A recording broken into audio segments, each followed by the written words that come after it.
Good evening, everybody, and welcome to Roll the Dice with Dave. Excited to be back for another episode. I hope you guys are ready for tonight because tonight is going to be a great show. Have another chef on board tonight.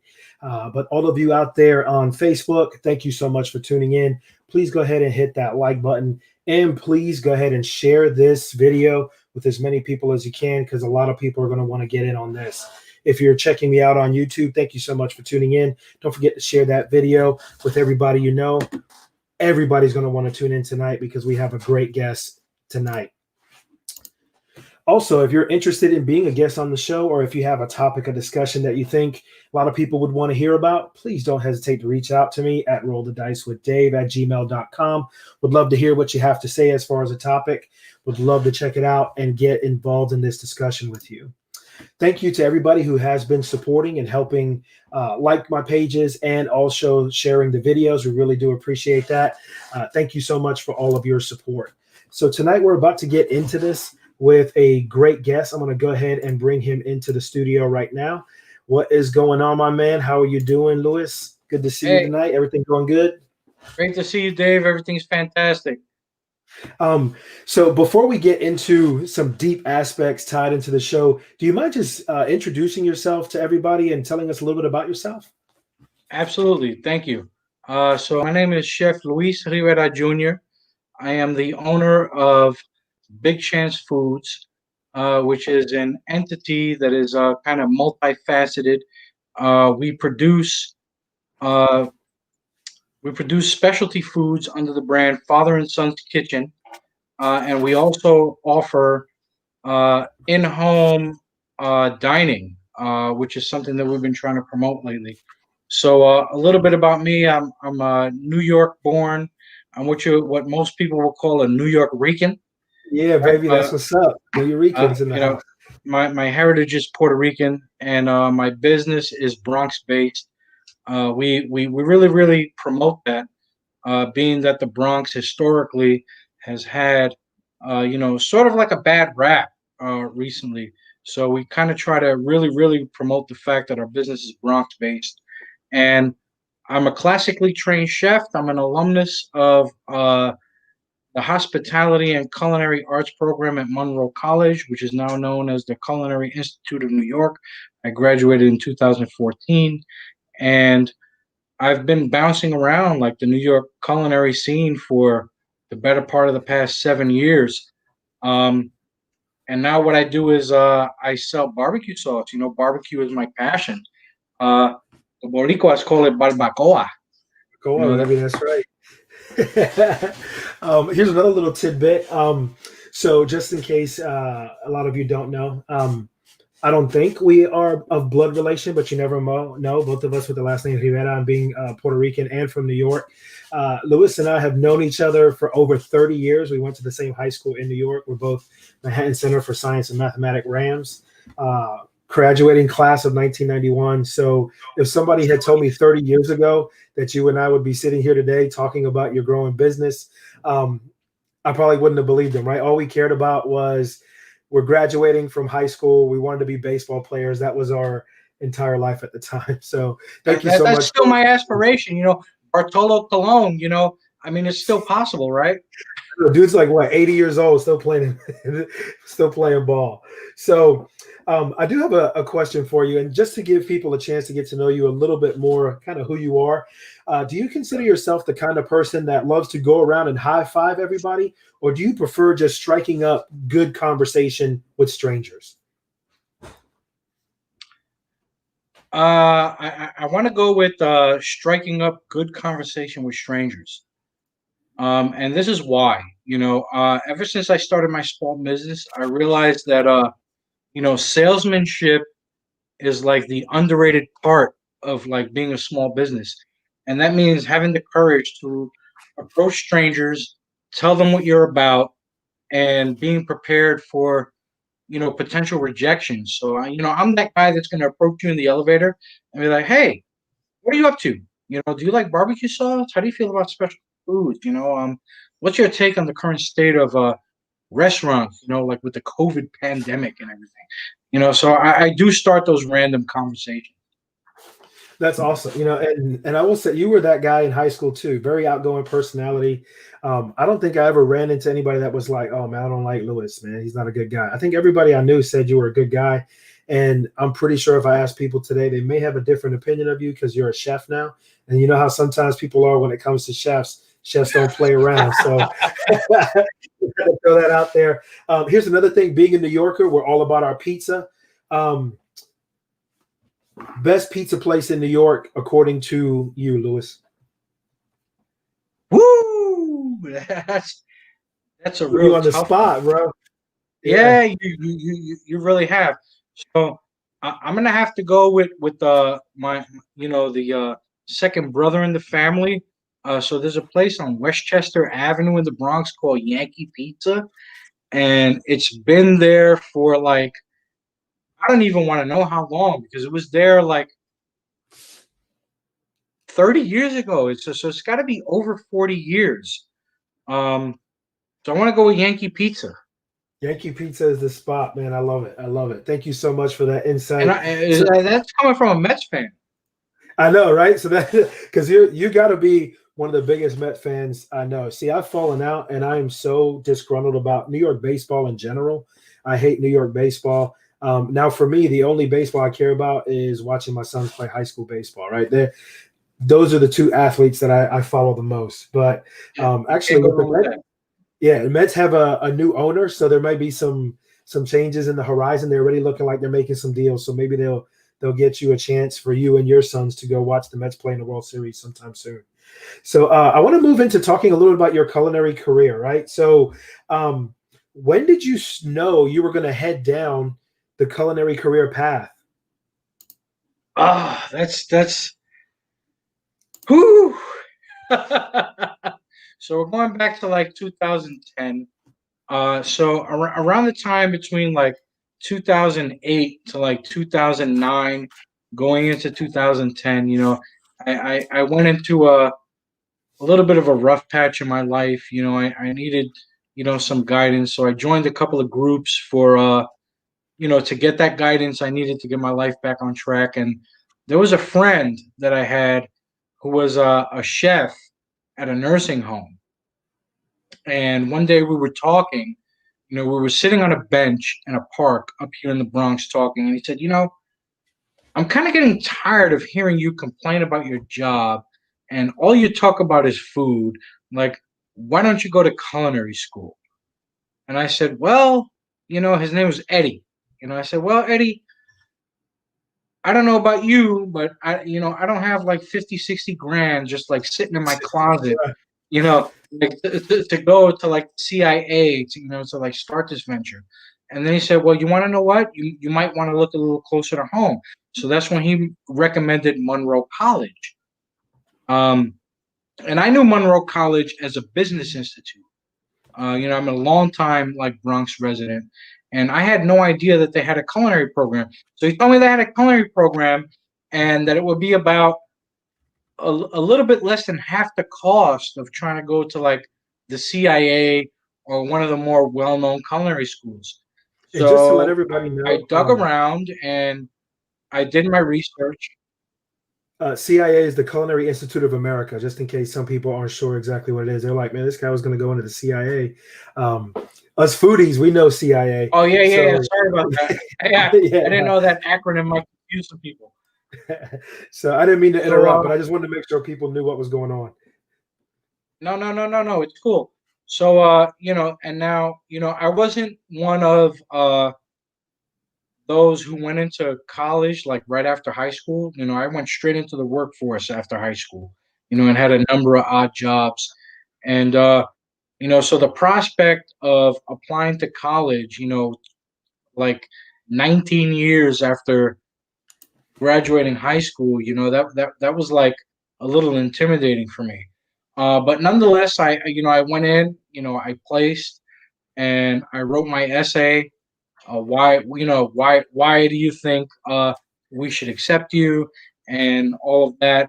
And a couple of weeks later, I received an acceptance letter, and I'm like, oh my God, I turned to my then girlfriend, who's now my wife, and I said, I'm gonna become a college freshman at like 36. Dude, what was her reaction? What did Yeah. she say? What did she do? What was her reaction, bro?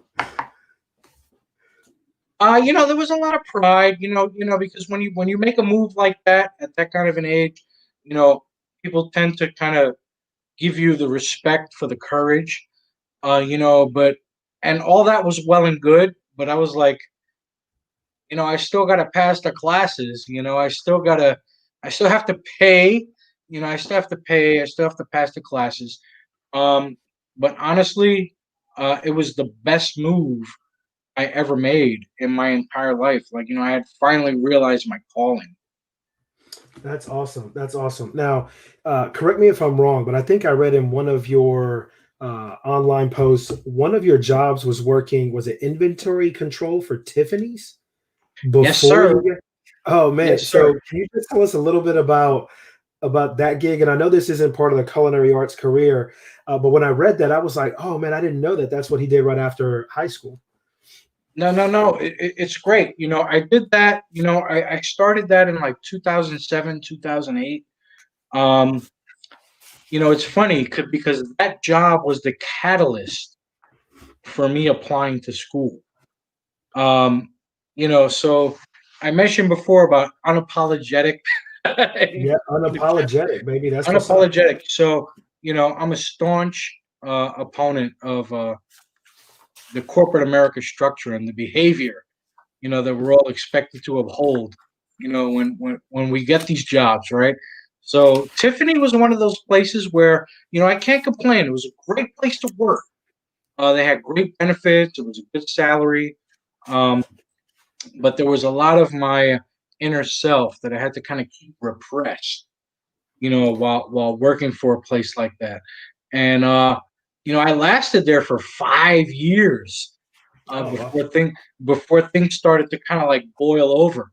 And I'm like, oh, so that was the last job that I was actually working like while attending night classes. And Oh wow. yeah, I resigned from there. I resigned from there to take a seasonal position at the Marriott Marquis at Times Square. And the executive chef at the Marriott Marquis was like, "Listen, you're 36, pushing 37, and you're trying to be a line cook, and you have a sure job right now that you could stay at for like 15 to 20 years and retire." And I'm like, you want to know what? Like, I don't care. Like, I want to cook so bad, and I've invested so much in this. And so that's what I did. I left the quote unquote sure job for the seasonal gig in 2013. I resigned in October of 2013 from Tiffany, and I never looked back. That's And this awesome. is this is where we at. And I went to a couple of rough patches after that. Like the 3 month seasonal gig kind of expired. I went through some collecting of unemployment and all of that, and you know, but ultimately, the risk definitely outweighed. I mean, the reward definitely outweighed the risk. That's awesome to hear, man. Following that passion, and it's not like the Marriott Marquis is a small place. That's a monstrosity of a property. It's basically like a city underneath the regular hotel that everybody sees. It's crazy because I've taken students there to get tours of that facility, and they never completely grasp how big it is until they actually step foot on that property. It's So you being there, that's a big property, man. It is a big property. Yeah, it was a monster. I was there for 2 seasons. So after the initial patch of 2013, they called me back for 2014 holiday season. I spent another a little over 3 months there, and then I ended up at the Tribeca Grand Hotel down in Soho, which was another high post spot. Um, so I just kept on getting these opportunities where I was telling other folks in the industry, this is where I'm working now, and they're like, "Well, how did you get in there?" I'm like, "Well, I don't know. Like, it just happened, man." you know. So I was cooking brunch for celebrities for a couple of months at the Tribeca Grand Hotel, and it was actually pretty awesome. That man, I tell you, that is awesome to hear this because, you know, you and I, like I said, we've kind of come in touch, and then we haven't talked for a while, and then we come back in touch, and us ending up in the same industry um, is just crazy. And then hearing now some of the background, I'm like, man, Lewis did some serious stuff, man, over these years. So I am really honored that you're on here tonight, and I'm excited Appreciate about what that, you got man. going on, man. I really am. So I want to move kind of into another question regarding your culinary career. Did at any time you ever feel like, holy shit, I can't believe I gave up the job at Tiffany's to do this. I wish I can go back to that kind of job. Never, Never. never, never. You have no idea. I'd rather you know, like I said, Tiffany is an extraordinary company to work for. You know, the structure just wasn't, it just wasn't for me. You know, I had the expertise to do the jobs that I had there. You know, I turned into a, prior to developing my culinary career, I was a numbers guy, a warehousing guy, an inventory control guy.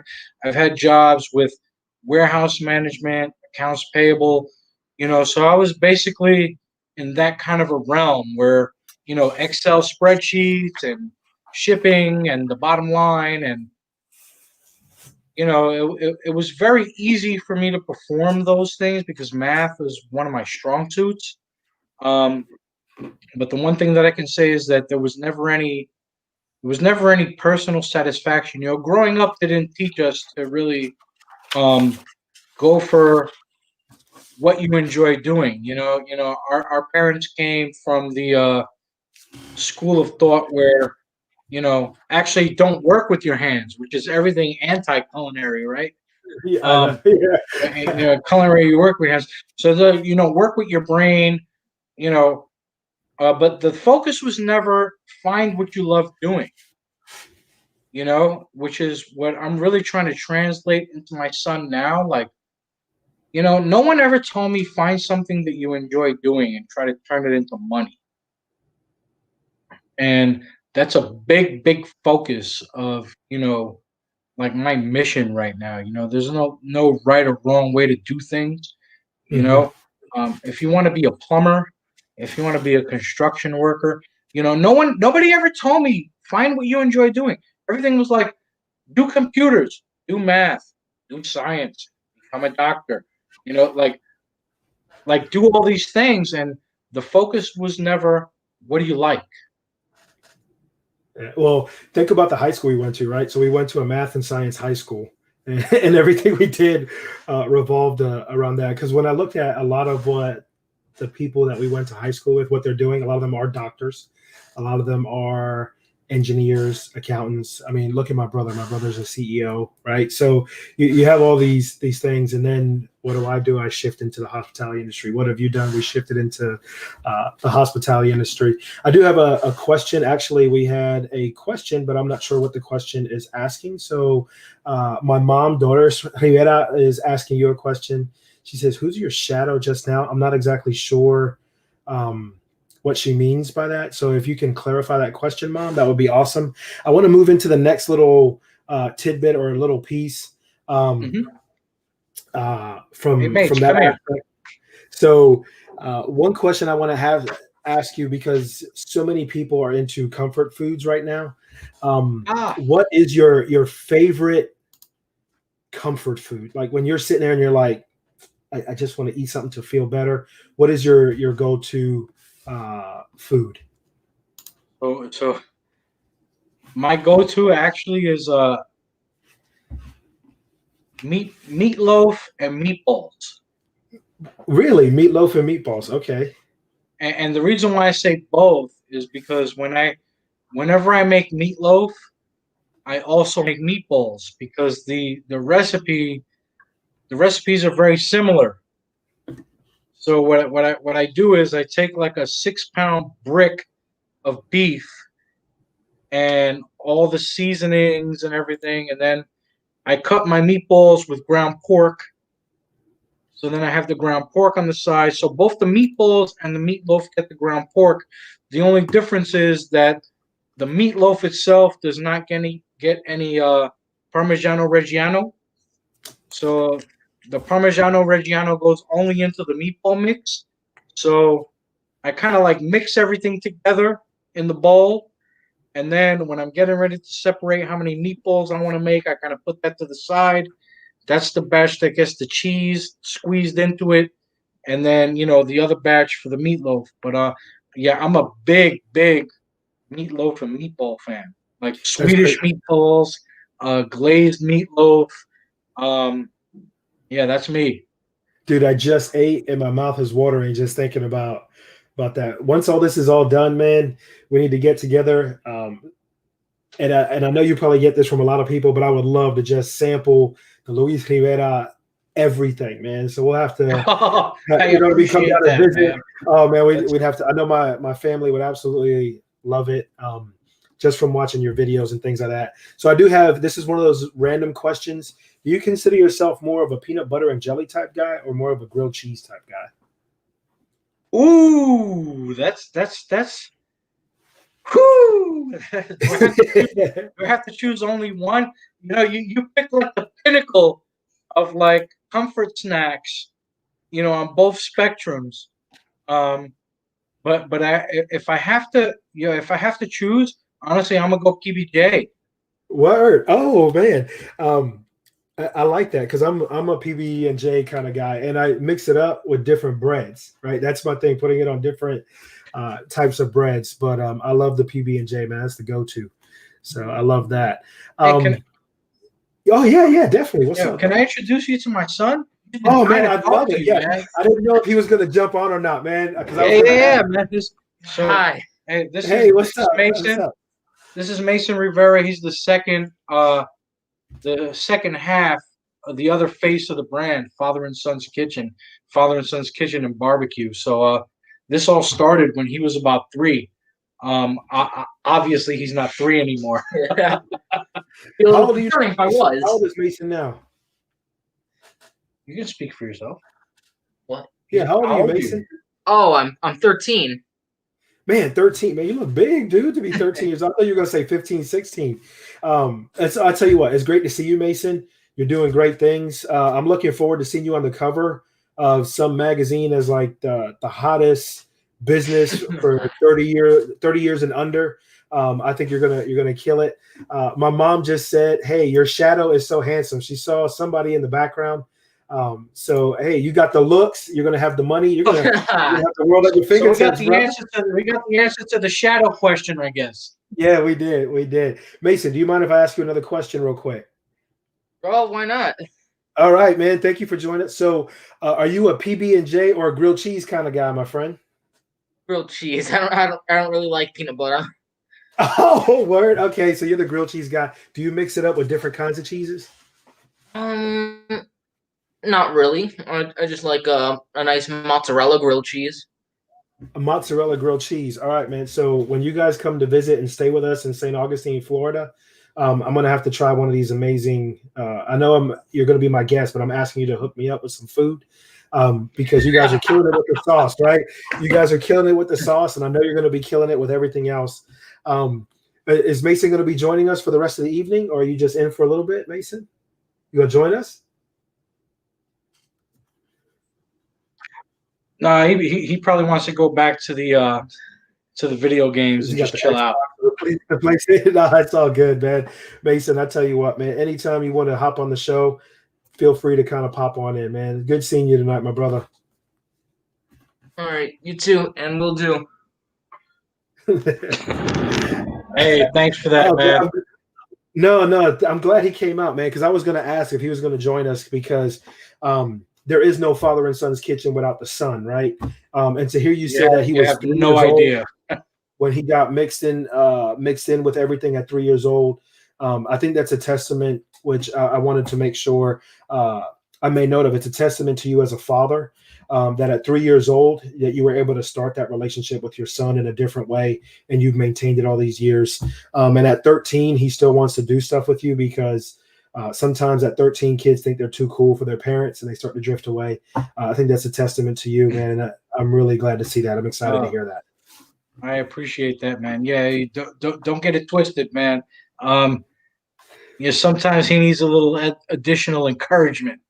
No, hey, I got two sons of my own, man. One is about to be 18, one is 15. I know exactly what you're talking about, but it's still nice to see. It's still encouraging to see, because there's so much negativity and all kinds of bad things going on in the world. It's good to see something positive between a father and a son, man. That's awesome. I'm glad to see that. Real quick, I appreciate that, man. What drove you to start doing barbecue sauce?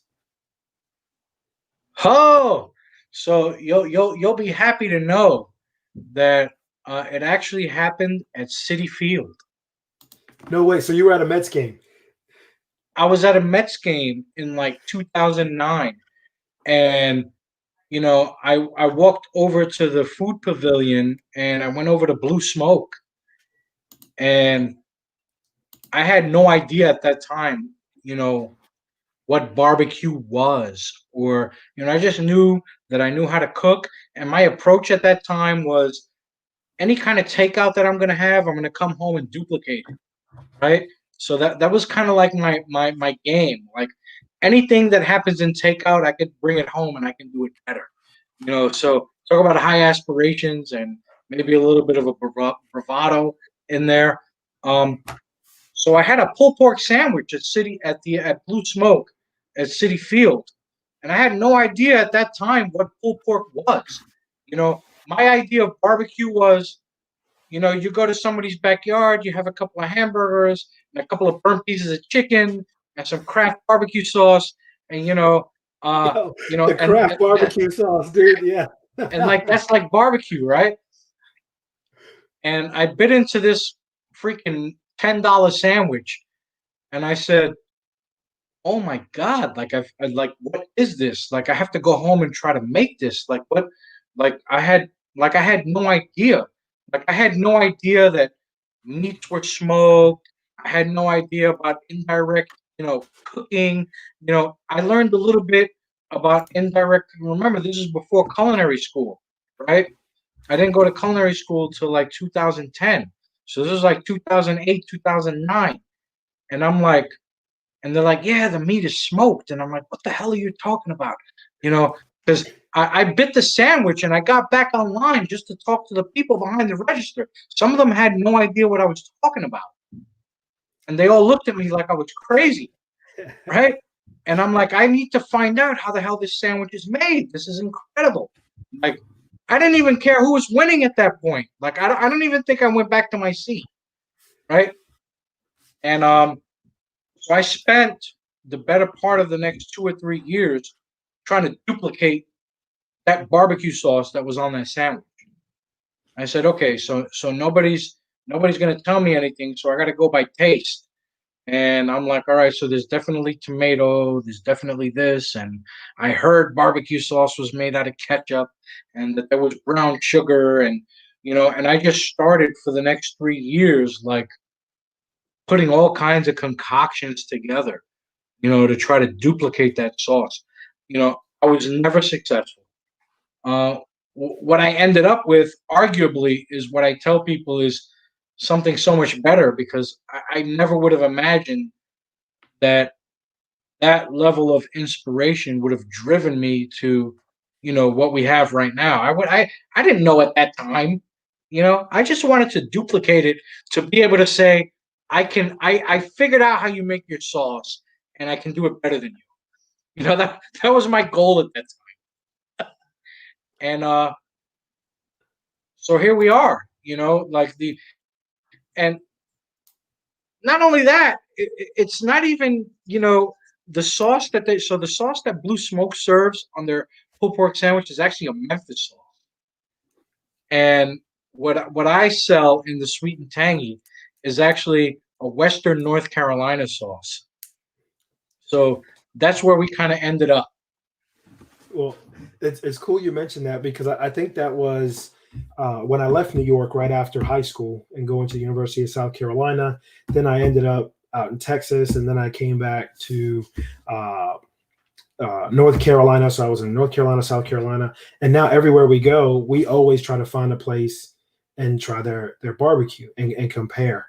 But I still think my one of my favorites is North Carolina barbecue. I I love it.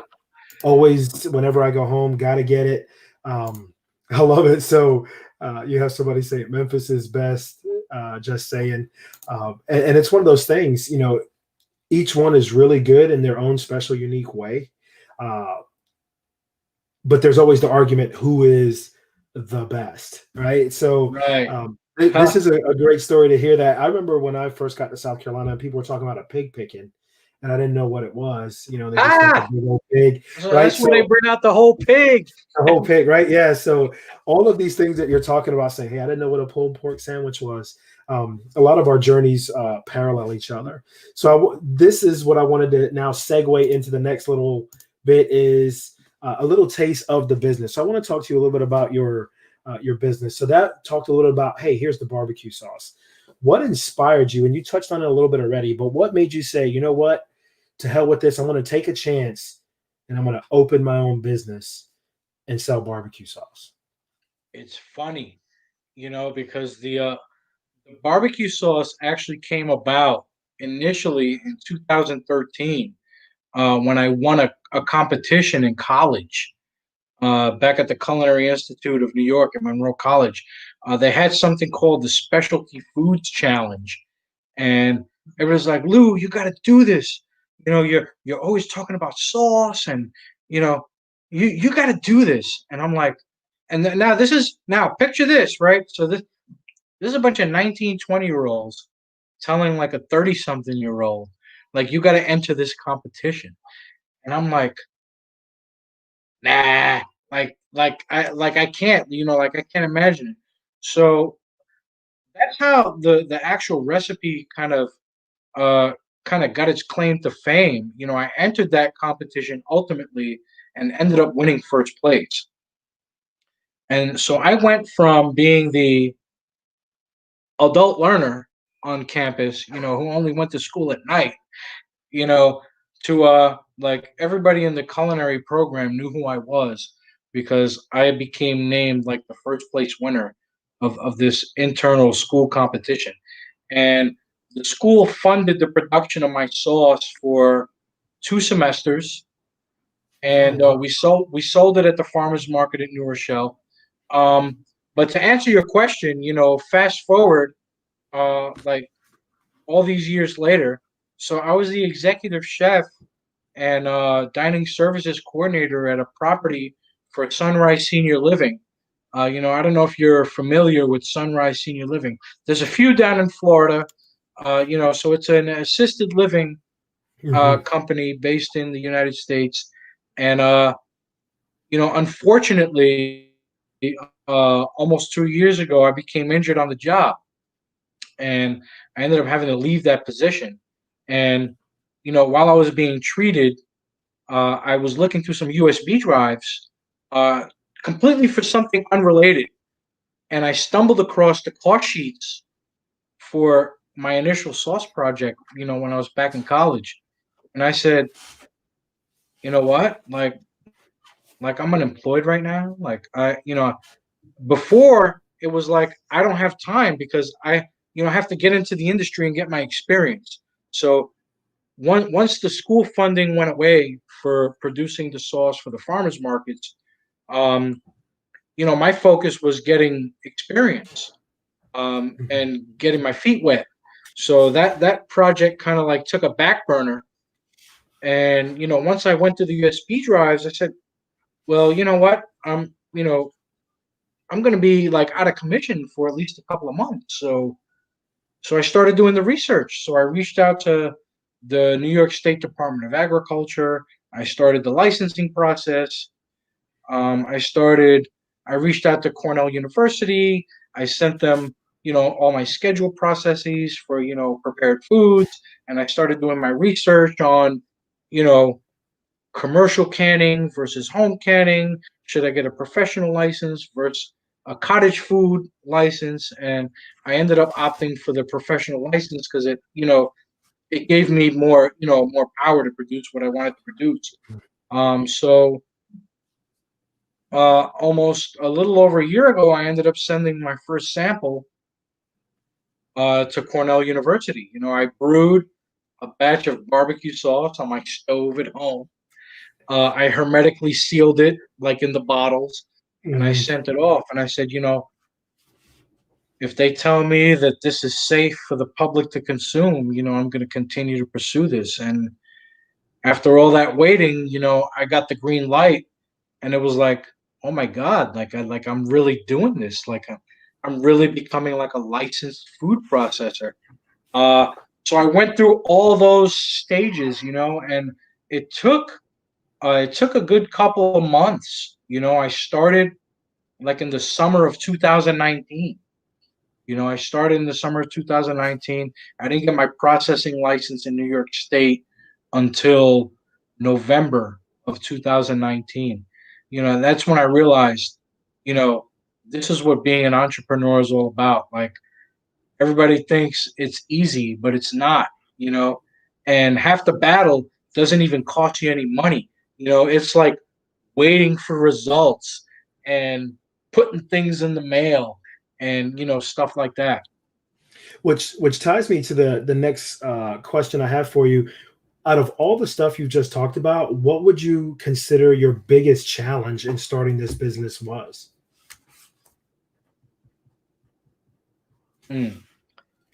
Not realizing how much it was going to cost. So the capital, not realizing that, right? Right. So all these permits, they cost money, right? The ingredients, they cost money. Renting. I had to become a member of a commercial kitchen incubator, where we had to rent space by the hour. Another expense. So I didn't really fully realize. I'm like, okay, so I got this pretty decent tasting sauce recipe, but the licensing places don't care about how your sauce tastes. They care about whether or not it's going to be fit for public consumption. And then you got to go through all these steps. You have to register yourself as a business entity, right? So you have to decide, are you going to be a sole proprietorship? Are you going to be a limited liability company? Are you going to be, and I'm like, you got to get a tax ID, but I'm like, my product's non-taxable, but you still got to get a tax ID, So I learned a lot, and I said, you know what, I'm not going to let this stop me. I'm home. I can't do the 10, 12 hours in the kitchen anymore as a chef.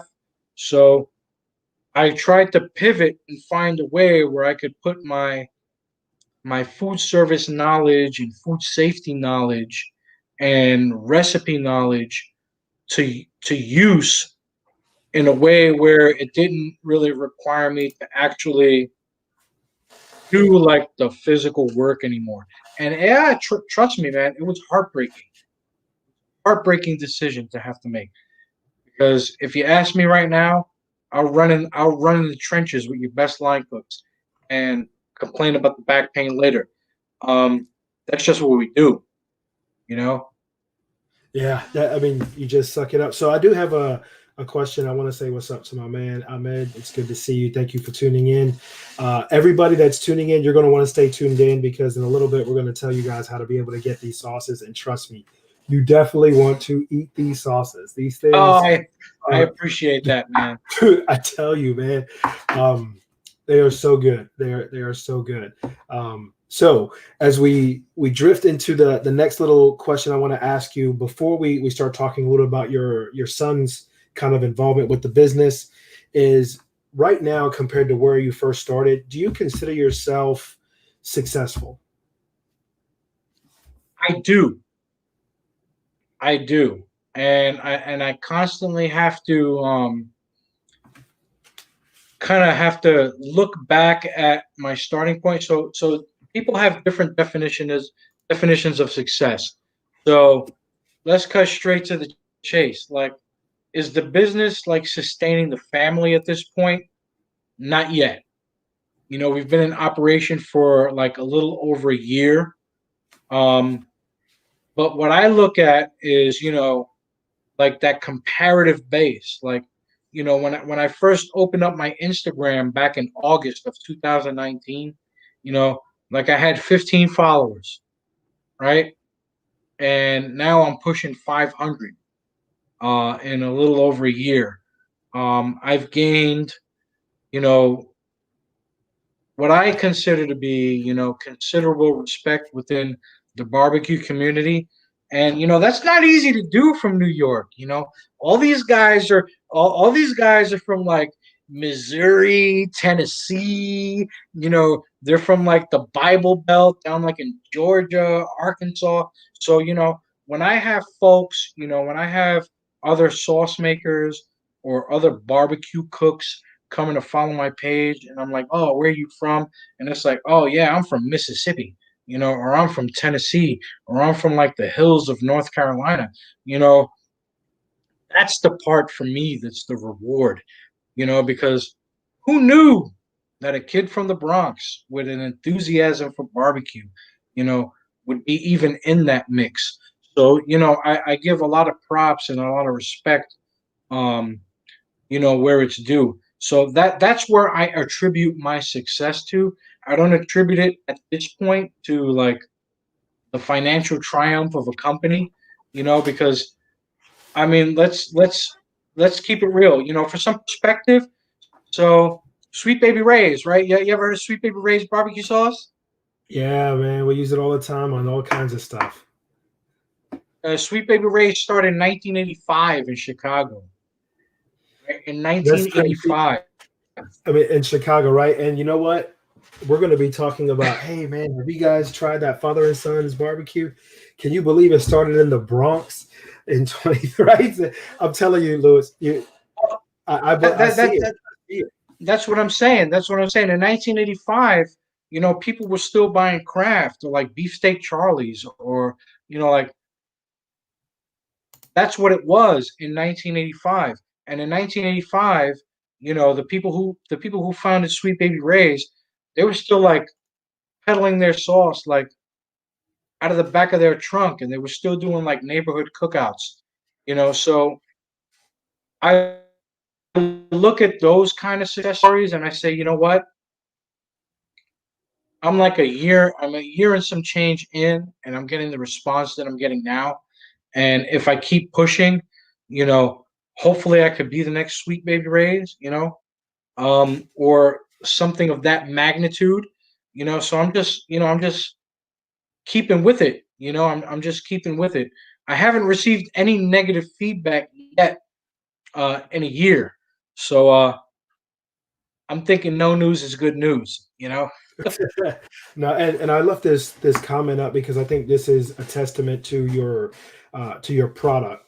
It says Mississippi / Tennessee here. He's been a part of us for a while now. Glad to have him in the barbecue family. Oh, that's So Connie. Well, yeah. Shout out, Connie. I sponsored one of her competitions recently, and I reluctantly reached out, for fear, mostly out of fear, because we're from New York, you know, and Connie, I definitely appreciate that support. I hope you're still on and you can hear us. Um, you know, the outpouring of love has just been awesome. Um, I didn't even know Connie was watching, so now I'm all happy and nervous. She has a tremendous following in the barbecue community. she's She's still there, huge on bro. She's Instagram, still on. and she's awesome. You can follow her. She's the mother heifer, on Instagram. Um, and I've got nothing but love. Um, it's humbling actually. I'm gonna get a little emotional, because barbecue for me. Um, I did a competition called Pig Island, NYC, uh, not too long ago, back in September, and for the first time, I cooked on a smoker overnight in Staten Island, and the big deal then was, I initially got invited, through some folks that I am connected with, the Ramirez brothers from Taste of the Bronx in New York. and they turned me on to a barbecue promoter named Jimmy Carboni, who's based out of the Lower East Side of New York City, who runs Food Karma events. And I found out through an Eater article that I was invited to this. And I'm like, somebody texts me an Eater article. You're like, yo, you're an Eater. And I'm like, what? And I look and I'm like jumping around the living room like a little girl, like, no, I'm an Eater. We're an Eater. And I'm like, oh my God, I don't even have a smoker. I don't have a tent. I don't have anything. Like, and so we ended up making it happen. I ended up renting a smoker and some help from another friend, another mutual friend named Five Star Chef, and we slept in the Snug Harbor Botanical Garden in Staten Island from Friday into Saturday. And I smoked some pernil, I smoked some pork belly, and I did some Carolina style pulled pork. And it was my first time cooking on an offset smoker ever in my entire life. And we had like 40 deep lines for like 3 hours. And I'm like, oh my God. The video interview. What's that? They did with you was that there was a woman who was there, and I think they did a video interview of you. Jacqueline Tacarante from JMT Media. From JMT Media. And she interviewed us. And at that point in that interview, I hadn't slept for like maybe 26 hours. And she's like, but you got to give me a couple of minutes. And I'm like, absolutely. I'm going to give it to you. Let me go have a beer. And I reached into like this dirty cooler and I took like the last medalla. And, like I pounded a beer and I put like a baby wipe on my face. And so here's this lady from like Staten Island Media, like interviewing me for like the biggest pork fest in New York City ever. And, we felt kind of good. Initially, we were supposed to be there to promote the sauce, and it turned into like I cooked like 300 pounds of meat. And we had a great time. So that's what kind of solidified like this is what I need to be doing for the rest of my life. Like this is my first time cooking on a smoker, and everybody's happy. That is awesome. So that leads me to the next little piece, kind of you getting the chance to work with your son. And I have a question. It's kind of a two-part thing. Go ahead, mentioned your son got involved with it at 3 years old. How did he end up getting involved with the business at 3 years old and even into now? And what is the best part of working with your son? All right, so how he got involved, as a toddler, like 3, they're like into everything. And I was a first-time dad, and I was really excited to be a dad. I'm still excited to be a dad. Maybe not as much as like 13 years ago, but I'm still excited. And I never wanted to turn him away. So he always had questions. He always had questions. What are you doing? And why? And how much? So I just put him on the stool. And I said, listen, we're making some food. This is what we're doing. We're making some sauce. You could put your French fries in it if you want to. And that's kind of like how it started. He'd actually get up on the stool around the same time, that I was obsessed with duplicating this barbecue sauce that I had at City Field. And the idea for Father and Sons didn't come into play, until I won the contest in college.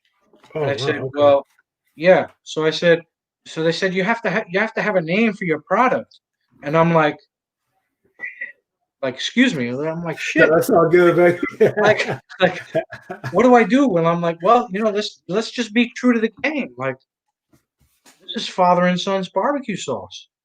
Like, this is the sauce that he was helping me make. He was tasting it, and believe it or not, at 3 years old, he was telling me whether or not it needed more sugar. So, I I don't know how much better than that it actually gets. So I just said, you know what? My son was a part of tasting everything that I had done up until this point. And this is what we agree. This is what we sort of agreed upon. So that's why I called it Father and Son's barbecue sauce. Um, how it transitioned into Father and Son's kitchen was me wanting to not limit myself only to barbecue, but wanting to leave the door open to be able to kind of showcase, all the other training that I had received. That classic French training that everybody thinks is so snobby, but so useful. Um, I wanted to leave the door open for other interpretations. And the best part of working with my son, Jesus Christ, I mean, just the fact that he's interested. I mean, he doesn't stand over the stool anymore, watching me make stuff. Um, but he comes to the warehouse, he comes to the storage, he helps me with inventory counts. He knows I have a bad back, so he's sort of like become like the third hand, with a little bit of the grunt work, and so the best part of it really is that he's still a part of it.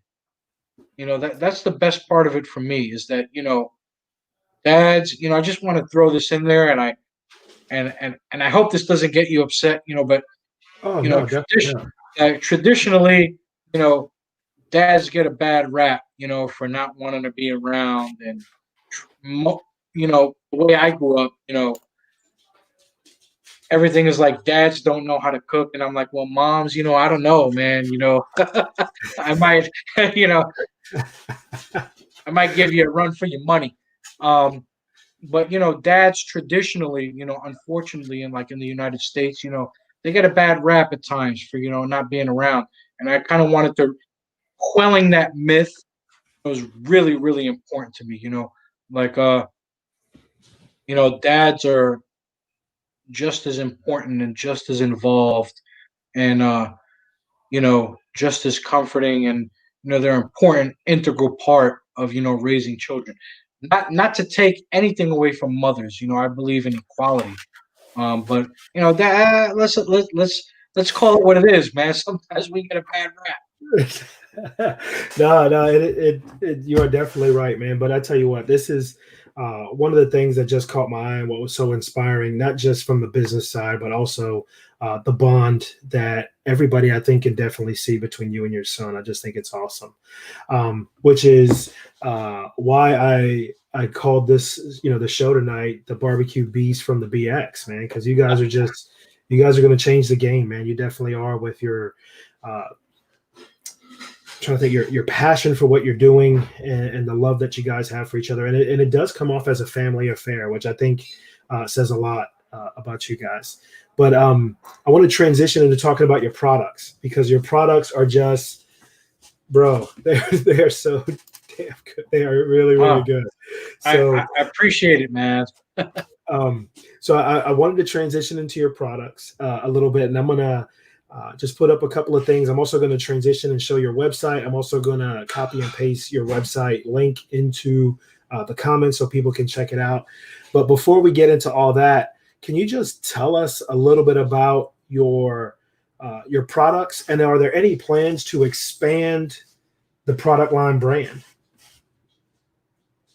There are. All right. So our first and original sauce, which is called Sweet and Tangy, we've touched on it previously in the conversation, but it's really based on what's called Lexington dip. You having spent some time in North Carolina, you might know a little bit about that. It's really from the western hills of North Carolina, and really it's a very vinegary, uh, sort of slightly tomato based sauce. It's really not, a lot of people think barbecue sauce, and what they think, unfortunately, really is a Kansas City style sauce, which there's nothing wrong with that. But in supermarkets, that's what they sell, a heavy molasses based, Kansas City based type of sauce. It's called heavy tomato sauce. So just in case you didn't know, I did my final paper in culinary school on the history of barbecue and barbecue sauce. So so there's there's a little bit of legwork that went into here. So my favorite really, that in the South they don't even call it tang. They call it the twang, right? It's like heavy on the vinegar, a little bit on the sweet side. It's very peppery, very runny. So that's the inspiration behind the sweet and tangy flavor. And then, when we introduced that in the middle of the pandemic, when we opened up our website for shipping, we experienced a rush, and then things kind of slowed down, and then of all folks, believe it or not, my wife said, you need to do something Puerto Rican. And I'm like, what? Like I don't think, like I don't know if the world is ready for that, man. Like, um, even though it's generally accepted that the word barbecue comes from the word barbacoa, it's a Taino word from the Arawakan Indians. But you know how things go in this country, and there are times where, sometimes people might not be willing to openly make that admission or acknowledge that. So I'm like, I don't know, like I don't know if this is going to be a hit, you know. And then so I said, okay, I'm going to run with it. So let me pick two flavors that are typical to Puerto Rico. And when I had visited Puerto Rico and stayed with my grandparents and my family, a big thing was parcha, which is passion fruit, and guayaba, which is you know that doesn't even have to be specific to me. That's like a typical port. If you ever had like the guava paste with like the cheese and the Oh crackers. man, dude, I remember that growing up. That was such a must, right? Growing up, it's like, are you even Puerto I said, Rican if you don't eat guayaba base and cheese, right? I said, let me take these two flavors and see if I could turn them into a sauce. Uh, so I went to my local supermarket. I found some passion fruit puree right there in the freezer. I found pink guava puree, and I said, let me incorporate this into a sauce.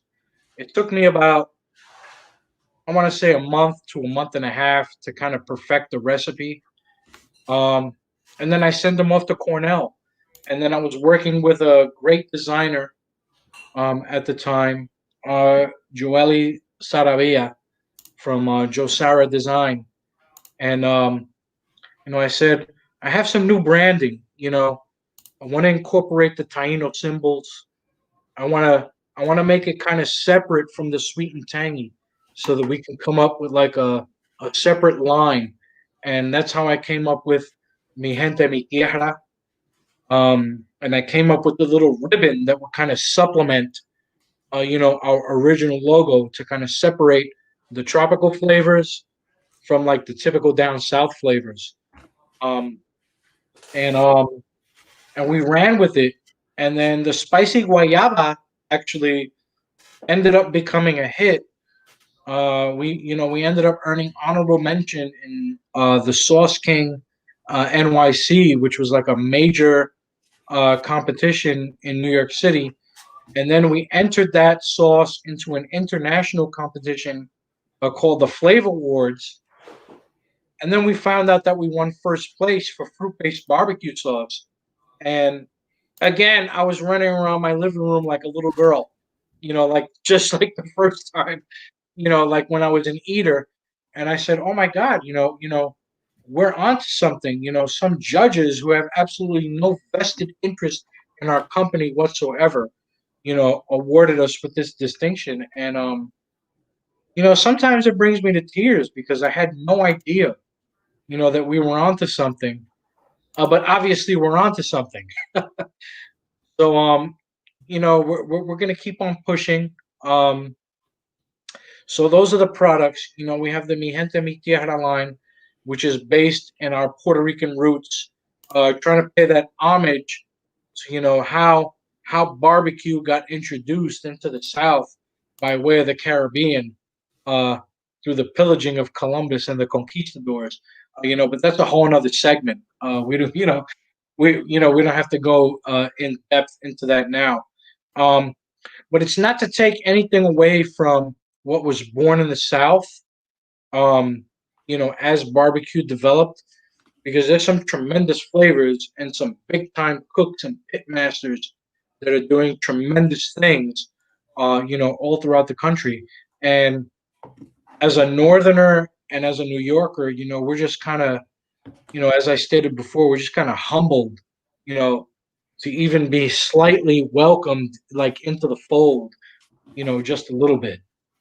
Actually, my dad just put a little note on there. It says, "Get on Shark Tank," and I think that would be a no-brainer. I think they would be fighting to get a chance at your sauce, bro. Uh, Appreciate that. I'm serious, man. So for those of you that have been asking, I did go ahead and drop a link on my. I did comment on the video on my David Rivera page. I'm also going to be including the link on my Roll the Dice with Dave. I'll be putting it out there. I'm also going to be putting it on my LinkedIn to make sure people can see it on LinkedIn, because this is definitely something everybody needs to try this sauce. It is David, I appreciate that tremendously, man. It is unbelievably good. And you know what? I think we need to figure out how to get you on Shark Tank, because I just think I just can't imagine somebody not making you an offer, bro. I mean, because it is just unbelievably good. I appreciate that. And as far as expansion, the plans, as you know, the pandemic hit here in New Yeah. York, just like it hit everybody else. Restaurants are closing. People are, they got outdoor dining, but it's like 37 degrees out right now. So who's really doing that? Yeah.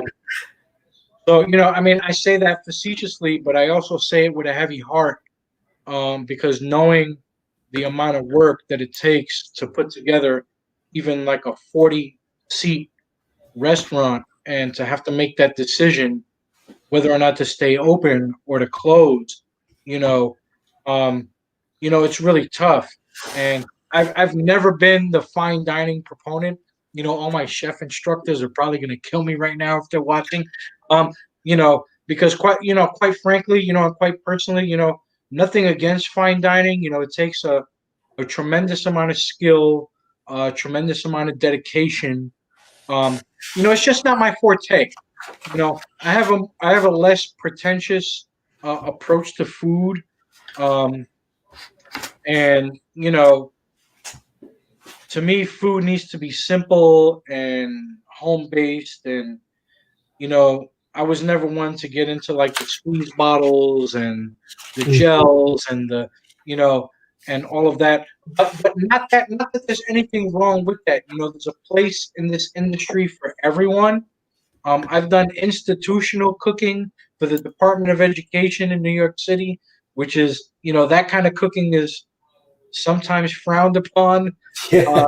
It's not, you know, uh, you know, not to get into all of that, but, as far as expansion, so we're looking at investing in a towable smoker, as crazy as it sounds, and we're gonna park it somewhere up here in the Bronx, and so if you're here in the Bronx, uh, you know, look for Father and Son's Kitchen and Barbecue, man. We might be parked on the corner, like right around from your from where you live, and we're just gonna take it from there. So the hope is that depending on the climate in New York City, um, we're gonna start as a catering and pickup type of operation, and depending on what the government says we're allowed to do, we may or may not expand, but we're going to be straight up stick burning.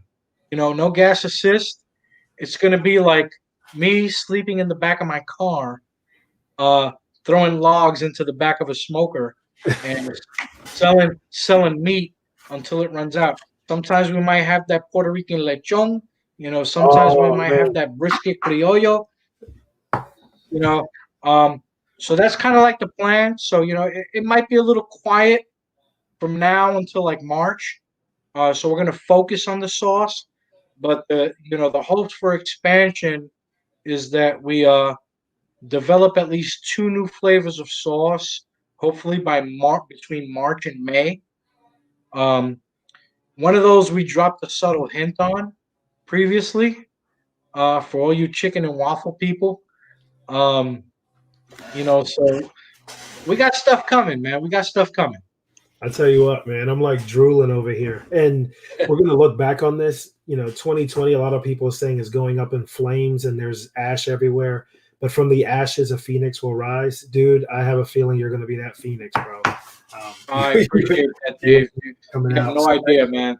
As we wrap up tonight, do you want to offer us any just any final thoughts that you might have or anything that you want to say, my brother? Not really. I just really want to thank you for the invite. I mean, this is a tremendous platform.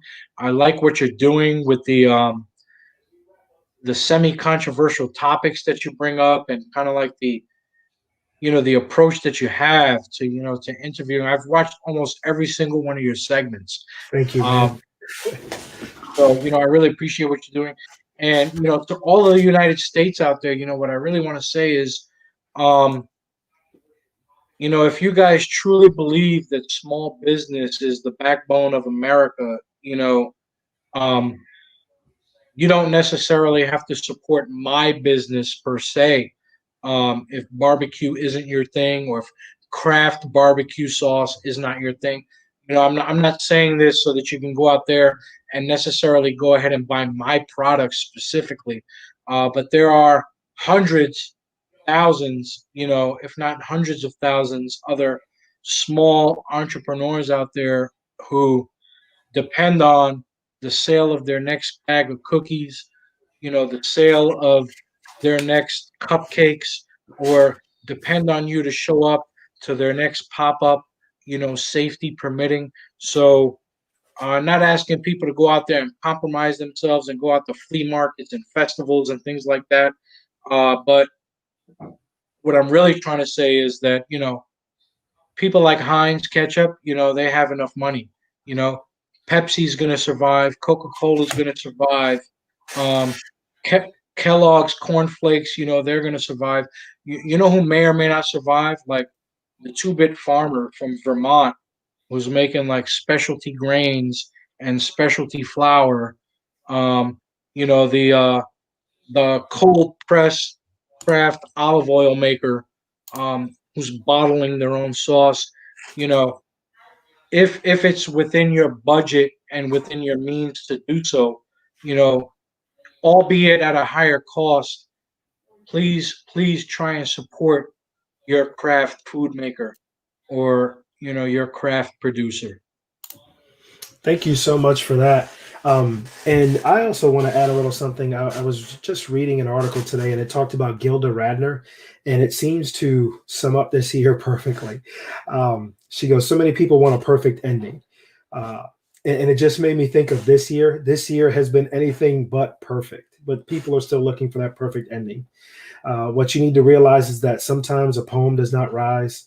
Sometimes life stories do not have a clear beginning, middle, or an end.